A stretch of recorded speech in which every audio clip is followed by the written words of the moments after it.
उनको कहा गया कि जी देखिए जिब्रान नाज़िर साहब कोर्ट आएँगे सिटी कोर्ट में तो आज उनको लित्तर पढ़ने हैं। उन्होंने आके कहा कि बेटा ये तुम्हारी ये वीडियो हमारे सामने है। अगर ये अच्छा। हल्का-सा भी मूवमेंट भी हुई ना तो यहाँ से फुटबॉल बना के ले जाएँगे बाहर तक। किसी की तज़यीक करना और इस हद तक तज़यीक करना मुनासिब अमल नहीं था। मेहदी काज़मी साहब या उनके खानदान ने बहुत बर्दाश्त किया। कुछ ना कुछ गेम ज़रूर है।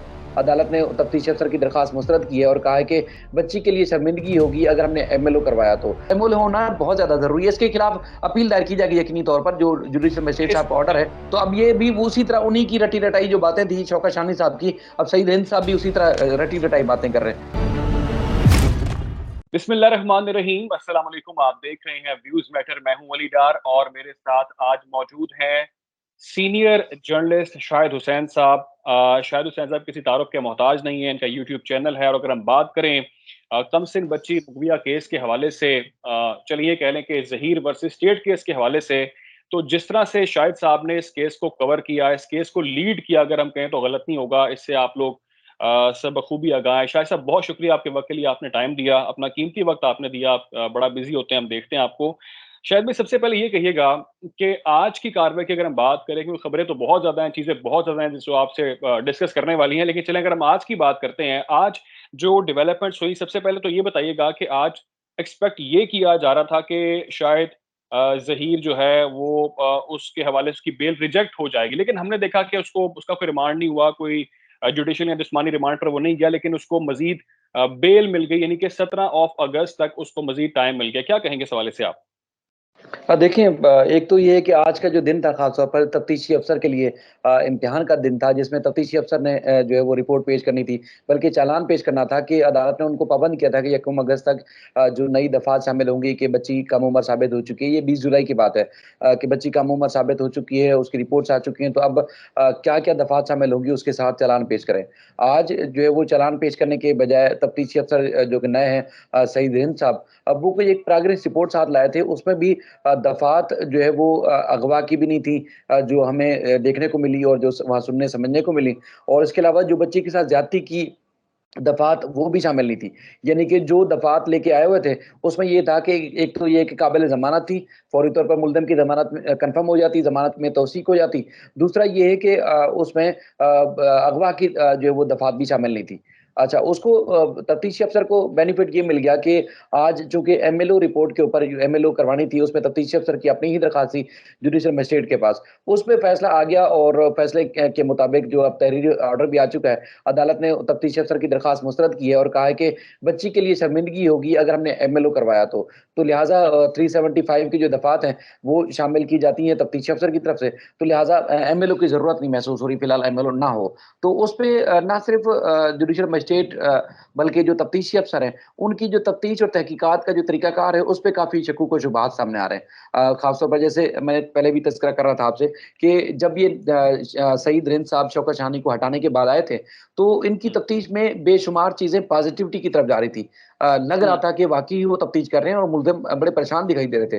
अब आप मुल्ज़िम के जो हामी लोग हैं उनकी तरफ से भी और जो केस में आप देख रहे हैं कि वो एकदम बिगाड़ पैदा हो रहा है। बिगाड़ इसलिए भी कि एक तो ये है कि अगर ये चालान वक़्त पर जमा हो जाता और जो तवक्को ज़ाहिर की जा रही थी कि मुल्ज़मान की जो इतनी संगीन और बड़ा अहम एक पाकिस्तान की तारीख़ में हाइलाइटेड केस है बच्चियों के अगवा का, सबसे बड़ा अहम केस है, तो उसमें बर वक़्त आर्गुमेंट हो जाते और उसके बाद फिर अदालत कानून के मुताबिक फ़ैसला कर लेती।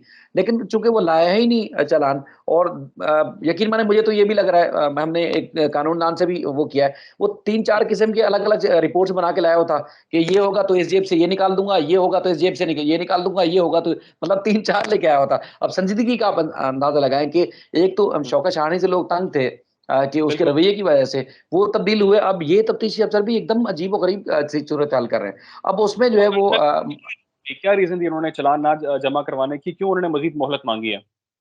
उसमें चूँकि पहले जो था, ये था कि एमएलओ रिपोर्ट के ऊपर एमएलओ करवाने से मुताल्लिक अदालत का फ़ैसला आना है, तो लिहाज़ा हमें एक तो वो चीज़ चाहिए, दूसरा ये कि अभी तहकीकात जारी है, तहकीकात हतमी मराहिल में दाखिल नहीं हुई, इसलिए हमें कुछ वक़्त चाहिए। तो अदालत ने उन्होंने 7 दिन का टाइम माँगा था, अदालत ने 5 दिन का टाइम दिया, यानी कि 6 अगस्त का। और उसके बाद फिर जिब्रान नासिर साहब का इसरार था कि 6 अगस्त को जब चालान आ जाएगा, हतमी चालान होगा, हम तो जो दफ़ा 364 ए थी, यानी कि एक ज़बरदस्ती अगवा करना और उसके बाद फिर इस तरह का संगीन जुर्म करना उस बच्चे से जिसको आप अगवा करके लेके जा रहे हैं, तो वो कल तक या परसों तक उस दफात के तहत ही उन्होंने तैयारी कर रखी थी केस की कि एक अगवा हुआ है जिसमें तफ्तीश अफसर मान भी रहे हैं, एफआईआर भी उसी से। अब वो दफा अचानक निकाल के एक 363 या 361 आप लेके आएंगे जिसमें अगवा तो करना है, लेकिन उसमें कोई नियत उसमें वाजे नहीं हो रही कि किस नियत से आपने अगवा किया है। तो उसकी 364 ए की जो दफा अगर शामिल है तो उसमें 14 साल की सजा है और वो काबिल जमानत भी नहीं है। और 363 की जो है उसमें जो काबिल जमानत है और उसके बाद फिर सजा भी 7 साल है। तो वो दफात तब्दील करके ले आए। तो उसमें जबरान नासिर का इसरार था कि हतमी चलान ले आए, उसके बाद 6 तारीख को ही हम दलाइल दे देंगे। लेकिन उनके वकील ने कहा कि चूंकि मुहर्रम की तातीलात हैं और उसके बाद फिर 14 अगस्त भी आ रही है, तो हम आते भी दूर से हैं, तो लिहाजा में थोड़ा ज्यादा टाइम दिया जाए। तो अदालत ने उनको 17 अगस्त का बेल के लिए, बेल के आर्गूमेंट के ऊपर दिया है और 6 अगस्त का टाइम उनको मिला है कि इसमें जो चालान है वो हतमी चालान शामिल करके जो भी दफात शामिल करनी है उसमें अदालत में रिपोर्ट पेश की जाए। और मुल्जिम की तरफ से एक और भी आज चीज की गई कि बच्ची का 364 करवाया जाए। अब आपको पता है कि जब लाहौर में भी ये मामला था कि बच्ची को यूज किया गया अपने फायदे के लिए कि हुँ। अगर पुलिस जाती, रेड करती और बच्ची को इनके पास से बरामद करती, तो कुछ ऐसी दफात शामिल होती जिसमें इनकी बरामदगी बच्ची की इनके पास से हो रही है। अब उसको दारुल अमान भेज दिया, अब 364 करवाना चाह रहे हैं। बच्ची यकीनी तौर पर वही स्टेटमेंट देगी, लेकिन उसकी कोई हैसियत नहीं है, लेकिन उसको बेल में ये बेनिफिट के तौर पर यूज कर सकते हैं। तो इस तरह शायद भाई कि क्या ये स्टेटमेंट हो सकता है क्योंकि बच्ची ने पहले एक स्टेटमेंट दे दिया और वो रिकॉर्ड हो गया, क्योंकि हमें पता है कि एक बार स्टेटमेंट दिया जाता है वही हतमी होता है। तो इसमें कानून क्या कहता है, क्या स्टेटमेंट दिया जा सकता है दोबारा? सर देखिए, वुकला जो है खासतौर पर वो तो नहीं मान रहे, वो कह रहे हैं हो नहीं सकता। एक तो बच्ची माइनर है और दूसरा ये है कि जब 364 का स्टेटमेंट वो एक ही दफा होता है। लेकिन अदालत जी। ने चूंकि आज मुद्दई की जो मुल्जिम है जहीर, उसके वकील की तरफ से दरखास्त दी गई थी, उसमें 4 अगस्त के लिए अदालत ने नोटिस जारी किए हैं। उसमें जिब्रान नासिर जाके और जो प्रोसिक्यूशन है वो जाके दलाइल देंगे। तो अब 4 अगस्त को मजीद इस पर फैसला होगा। इसके अलावा जो जुडिशल मजिस्ट्रेट आफ्ताब बुगियो साहब हैं, उनसे भी जो है वो मुद्दई चाह रहे हैं कि केस किसी और जज के पास मुंतकिल हो जाए, क्योंकि वहां पर भी उनको लग रहा है कि केस पे कुछ ऐसी चीजें हो रही हैं जिसमें केस की जो साख है वो मजीद खराब हो सकता है या केस खराब हो सकता है। तो उस पर भी जो मेहदी काजमी साहब की तरफ से दरखास्त नहीं दी गई है, उस पर भी जो वो 4 तारीख को उसकी समात होगी। 6 तारीख का जो चालान के लिए मुकर्रर किया गया है। लेकिन जब बच्ची का उम्र का तयन हो गया था, तो उसके बाद हमने देखा था कि पूरी पूरी जो सिंध पुलिस हो उनका रवैया तब्दील हो गया था। यानी कि सईद रिंद और इसके अलावा डीआईजीज और जो आला पुलिस के अफसरान थे, वो तस्लीम कर रहे थे कि हाँ बच्ची माइनर है और उसके बाद ये उनका अगवा भी किया गया है। यानी कि हर किस्म की जो दफात थी जो इस अगवा के जुमरे में आती थी, वो सारी शामिल करने का इरादा रखते थे। लेकिन उसके बाद फिर अचानक ये हुआ कि ये इनका जो रिंद साहब है, इनका रवैया तब्दील होता है। और यकीन मानिए बातें पता है कौन सी कर रहे हैं, वो शौकत शानी साहब वाली। आपने ऑडियोज वो सुनी होगी, उनके शॉर्ट सुने होंगे। मैं ही उनसे सवाल करता था और उनका जवाब एक ही होता था कि देखें जी, बच्ची अपनी मर्जी से गई है और हम, मतलब आप खुद देख रहे हैं कि उसमें ये दफात भी शामिल कर रहे हैं। ये दफा जो है कि जो कम उम्र की शादी है सिंध का कानून, लेकिन उसके बावजूद भी कह रहे हैं बच्ची चूंकि अपनी मर्जी से गई है, इसलिए जो है अगवा की बिल्कुल, दफा उसमें शामिल नहीं हो सकती। तो देखिए जज जब साहब बच्ची माइनर है की तो अहमियत उसके नहीं पर है। कैसे शामिल नहीं हो सकती। तो अब ये भी उसी तरह उन्हीं की रटी रटाई जो बातें थी शौकत शानी साहब की, अब सईद हिंद साहब भी उसी तरह रटी रटाई बातें कर रहे हैं। तो यकीनी तौर पर अगर एमएलओ हो जाएगा, तो एमएलओ के साथ यानी कि बच्ची के साथ जो कुछ हुआ है, देखें जो कुछ अब अगवा से बड़ा तो मतलब शर्मिंदगी की और बात कुछ हो नहीं सकती। अब उस जो जुर्म हुआ, उस जुर्म के हिसाब से सजा होनी चाहिए मुल्जमान को। तो एमएलओ होना बहुत ज्यादा जरूरी है। इसके खिलाफ अपील दायर की जाएगी यकीनी तौर पर, जो जुडिशल मजिस्ट्रेट इस साहब का ऑर्डर है। जल्दी से बता दें, क्या इसके खिलाफ अपील दायर की जा सकती है? इसको दोबारा से रिव्यू कर सकते हैं? जी, जी, बिल्कुल, जिब्रान नासिर साहब से मेरी बात हुई थी। वो शायद कल या परसों इस जो जुडिशियल मजिस्ट्रेट का जो आज का जो ऑर्डर है, इसके खिलाफ अपील दायर करेंगे। वो चाहते हैं कि एमएलओ हो और प्रोसिक्यूशन खास तौर पर चाहती है कि एमएलओ हो। एमएलओ के बगैर तो आप जुर्म का तयन भी नहीं कर सकते और उसके बाद फिर उसके मुल्ज़मान को सज़ा नहीं हो सकती। तो यकीनी तौर पर ये होना बहुत ज़्यादा ज़रूरी है। ठीक है। अच्छा शाहिद भाई, आज जो एक और बड़ी डेवलपमेंट हुई है जिसके बारे में आप बात करना चाह रहे थे, और मैं आपसे यही पूछना चाह रहा था कि जो मेहदी अली काज़मी साहब के हवाले से जो तज़हीक अमेज़ बयानात दिए जा रहे हैं, मैंने भी व्लॉग भी किया और देखा कि जिस तरह से कोर्ट ने ऑर्डर्स जारी किए। क्या तफ़सीलात हैं आपके पास इस हवाले से, और क्या समझते हैं आप कि ये क्या इक़दाम बहुत पहले नहीं हो जाना चाहिए था? देखें सर आप मतलब माशाल्लाह एंकर हैं, हर चीज़ देखते हैं। मुख्तलिफ सियासी जमातों का, मुख्तलिफ लोगों का, आपका और मेरा नुक्ता नज़र अलग हो सकता है। आप एक चीज़ को सपोर्ट करें, मैं दूसरी को। लेकिन वो फैक्ट जो है, फैक्ट से तो तब्दील नहीं हो सकते ना, नुक्ता नज़र अलग-अलग होगा। आप अपने हिसाब से रिपोर्ट करेंगे, मैं अपने हिसाब से रिपोर्ट करूँगा। लेकिन किसी की तज़हीक करना और इस हद तक तज़हीक करना मुनासिब अमल नहीं था। मतलब हम तो ये समझते हैं कि मुझसे तो नहीं बर्दाश्त होता था ये सारी चीज़ें देखते हुए भी। आप वैसे सहाफ़ी शायद उन चीज़ों को देख सकते हूँ या बर्दाश्त कर सकते हूँ। लेकिन ये बड़ा कदम उठाया गया। देखें एक तो ये है कि आप फील्ड फील्ड में जब निकलते हैं, सहाफ़त करते हैं, आपको पता है लोगों का सामना आपने करना है, तो फिर आप बहुत सारे अल्फ़ाज़ का चुनाव आपका जो एक्ट है, वो नज़र आ रहा होगा और नज़र आता भी होगा कि देखें आपने लोगों का सामना करना है, उन इदारों का सामना करना है, उन शख्सियात का सामना करना है, इसलिए आप अल्फ़ाज़ का चुनाव और सारी चीज़ें आपने बेहतर रखनी है। ताकि ना कि कोई इस तरह की तज़हीक आमेज़ जो है कोई चीज़ें करनी हो। लेकिन यहाँ बिल्कुल अंत मचाया हुआ था। 1-2 सहाफ़ी को इस्तेमाल करके बहुत सारे लोगों ने जिनका सहाफ़त से वास्ता नहीं है, आपको पता है कि एक एक्टर बैठ के क्या कर सकता है? लोगों को गालियाँ पड़वा सकता है और ख़ास तौर पर जब आप एक मज़ाहिया शो जो हमारे जो कॉमेडी शो होते हैं शाम में जब रात में होते हैं, तो अगर वहाँ का एक एंकर भी क्या करेगा? सबसे ज़्यादा तो ये होगा कि लोगों को लगा के छोड़ दो और बैठ के आप हँसते रहो। तो अब ये देखें तंग आके सर मतलब जितनी एक बर्दाश्त की भी हद होती है, मतलब मेहदी काज़मी साहब या उनके ख़ानदान ने बहुत बर्दाश्त किया। मैं समझता हूँ उससे भी ज़्यादा उनके वकील ने बर्दाश्त किया है। लेकिन हुँ। आज उन्होंने बिलाख़िर कदम उठाया और जो-जो लोग कर रहे थे मतलब अगर आप कोई भी गलत इस्तेमाल करा तो कल को ज़हीर भी हमारे खिलाफ जा सकता है। बिल्कुल उसके पास कानूनी इख्तियार है, उसके पास राइट है कि वो जा सकता है। लेकिन इस हद तक के बाप की बेटी से ताल्लुकात और ना जाने क्या-क्या चीज़ें की गई। तो बिल्कुल और मजबूरन उनको जिनको मुलायम किया गया, किस तरह से जजेस के हवाले से बातें की गई और उन्होंने दरख़्वास्त के अंदर मैंने जो स्टडी किया, वो उन्होंने दरख़्वास्त के अंदर कोड भी किया, एविडेंस भी दिए, जो एम्पिरिकल एविडेंस होते हैं, वो साथ प्रोवाइड किए गए और कहा गया कि ये वीडियोज़ हैं, ये लिंक्स हैं, तमाम तर मवाद ऐसा है जिसके अंदर जजेस को मुलायम किया जा रहा है और उनके ऊपर इल्ज़ामात लगाए जा रहे हैं कि किस तरह से उन्होंने पैसे लिए, क्या किया। तो ये एक ना चलने वाला आप क्या समझते हैं कि अब क्या जवाज़ होगा? क्या अगर मेरा सवाल ये है कि अगर मैं आपके बारे में कोई बात करना चाहता हूँ और आपका नाम बदल के अगर मैं आपके बारे में कोई बात करता हूँ, मिसाल के तौर पे मैं कहता हूँ एक्स वाई ज़ी जो है वो ऐसा है, वैसा है, तो क्या ऐसा भी किया जा सकता है? इसके बारे में क्या कहेंगे आप? नहीं सर, देखें मेहदी काज़मी साहब और उनके ख़ानदान के तमाम लोग, वो माइनर बच्ची भी शामिल है, उनका नाम भी नहीं ले सकते। ये 7 लोग जिनका जो सूट में सिविल सूट में जो जिनके नाम शामिल हैं और नाम भी नहीं ले सकते और किसी किस्म की वो ना सिर्फ़ अपने यूट्यूब चैनल पे बल्कि दूसरे के एज़ ए गेस्ट भी बात नहीं कर सकते। हाई कोर्ट ने मुकम्मल तौर पर पाबंदी आयद कर दी है और सबसे बड़ी और अहम बात ये है कि 15 रोज़ में पीटीए को कहा है कि जो-जो लिंक्स जिनका आप तज़किरा कर रहे हैं, वो रिकॉर्ड पर मौजूद हैं, जाके उनकी तहकीकात करें और तहकीकात करने के बाद हाई कोर्ट में रिपोर्ट पेश करें।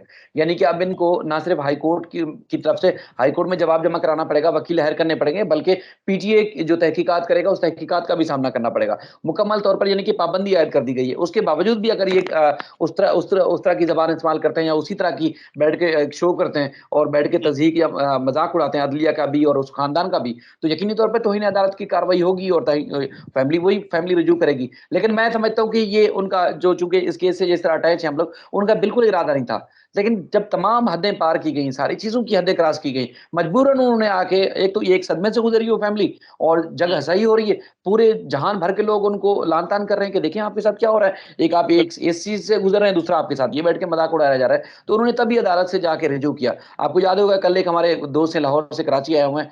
उन्होंने क्या कहा अब मतलब देखिए वकील वो चीज़ है बाद दफ़ा हमारे कुछ दोस्त भी कहते हैं कि बाज़ वकीलों का रवैये बहुत ज़्यादा ज़रूरी भी होते हैं। उनको कहा गया कि जी देखिए जिब्रान नाज़िर साहब कोर्ट आएँगे सिटी कोर्ट में तो आज उनको लित्तर पड़ने हैं, उनकी चित्रल होनी है। हाँ जी, सर मतलब वो कब ये मैंने वो मुनासिब सुना तरीका है? तो आज पता है क्या हुआ? आज पता है क्या हुआ? मतलब चूँकि अब वो अल्फ़ाज़ या उस तरह का तरीका हमें नहीं आता, अब आपको भी यकीनन नहीं आता होगा। जब वो वकीलों को पता चला, तो वो वकील साहब पहुँचे, उनकी जो कराची बार के वकील थे, कि जो साहब ये रात में बैठ के वीडियो में बात कर रहे थे कि जिब्रान नासिर आएँगे, उनकी चित्रगोल होगी, उनको उनको लित्तर पड़ेंगे। उन्होंने आके कहा कि बेटा ये तुम्हारी ये वीडियो हमारे सामने, अगर इस तरह की हरकत की, अब तो ये तुम बोल चुके हो, अगर ये अच्छा, हल्का-सा भी मूवमेंट भी हुई ना, तो यहाँ से फुटबॉल बना के ले जाएँगे बाहर तक, फुटबॉल, मतलब हाँ, यहाँ से छितरोल करते हुए। अगर ये जुर्रत भी की तो। और ये सिर्फ़ यहाँ नहीं, लाहौर तक नहीं छोड़ेंगे तुम्हें, वकीलों ने कहा। उसके बाद फिर हुँ, उनका जनाब का जो मिज़ाज था, वो बिल्कुल आज़ी इंकिसारी वाला था और वो किसी किस्म की कोई हरकत नहीं हुई। देखें सर बिल आखिरी बात ये हो कि देखें, जो भी राइट पे है, मतलब ये केस सबसे ज़्यादा हाइलाइट हुआ है। इसके अलावा मुल्ज़िम राइट पे है, उसके बाद कोई अपने बचाव के लिए एविडेंस है, तो यकीनी तौर पर इंसाफ़ उसको अदालत ने देना है। अगर मुद्दई के पास कोई सबूत है, शवाहिद है, जो कि अब तक नज़र आ रहे हैं कि उनका केस काफ़ी मज़बूत है। मैं तो कहता हूँ 99% उनका केस मज़बूत है, जिस तरह हमने चीज़ें देखी हैं। तो वो कानून के मुताबिक अदालत मुल्ज़िम को सज़ा देगी। हम लोगों की अवेयरनेस के लिए बता तो सकते हैं, उसको रिपोर्ट तो कर सकते हैं, लेकिन पार्टी बन के हम किसी की तज़हीक करें, किसी की तज़लील करें, किसी को ऊँचा करें, किसी को नीचा करें और पार्टी बन के किसी को गालम-गलौच करें, तो मुनासिब अमल नहीं है ये। बिल्कुल ठीक बात की, जिस तरह से लोगों के सेंटिमेंट्स हर्ट किए जा रहे हैं, ये बिल्कुल भी अखलाकी नहीं है और लोगों के कमेंट्स के ज़रिए नज़र आ जाता है कि अवाम क्या देख रहे हैं और वो सबसे बेहतर वो समझते हैं और आपसे और मुझसे भी ज़्यादा बेहतर वो फैसला कर सकते हैं कि ये लोग क्या कर रहे हैं।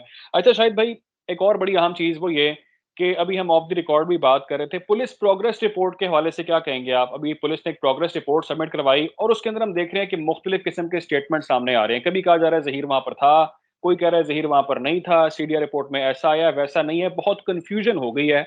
तो आप क्योंकि ग्राउंड पर होते हैं और पूरे मामले को बखूबी देखते हैं, आपकी गहरी नज़र है, क्या समझते हैं आप प्रोग्रेस रिपोर्ट का कितना अहम रोल है?